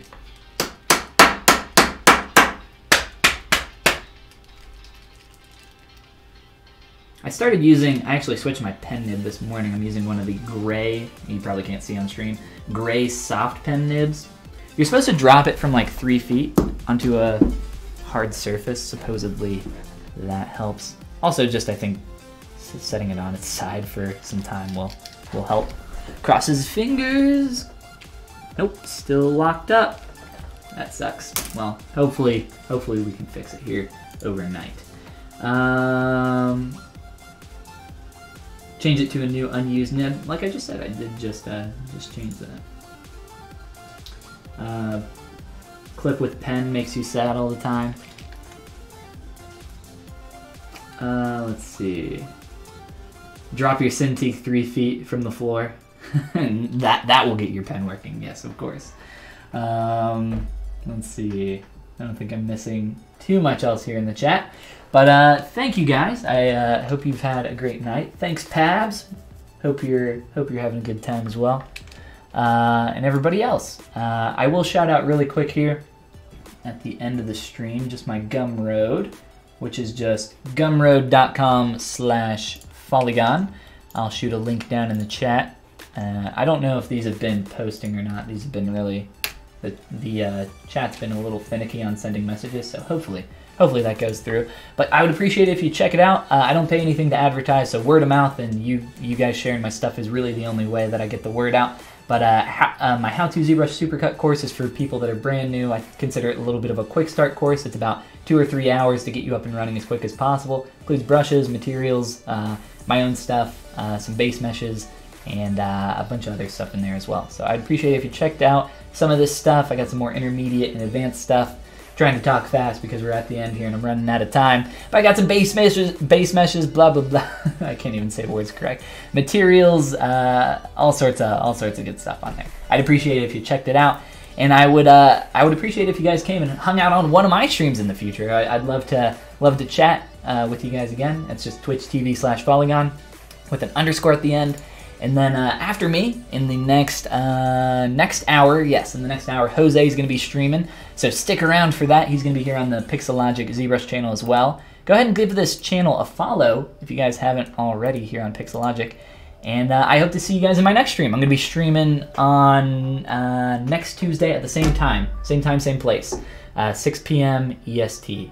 For me, at least. That's my time zone. And then I stream on my own channel every day except for Sunday at noon EST. Bookmarked, says Grete. And happy Thanksgiving. Thank you, Julie. Happy Thanksgiving to all you other Americanos. Sorry, my chat's freaking out. All right, well, I think that's going to be all for tonight. Again, click that follow button down below, and I hope to see you guys next time. See you again. Thanks for coming and hanging out. Toodaloo. Now I just gotta find my button to stop the screen.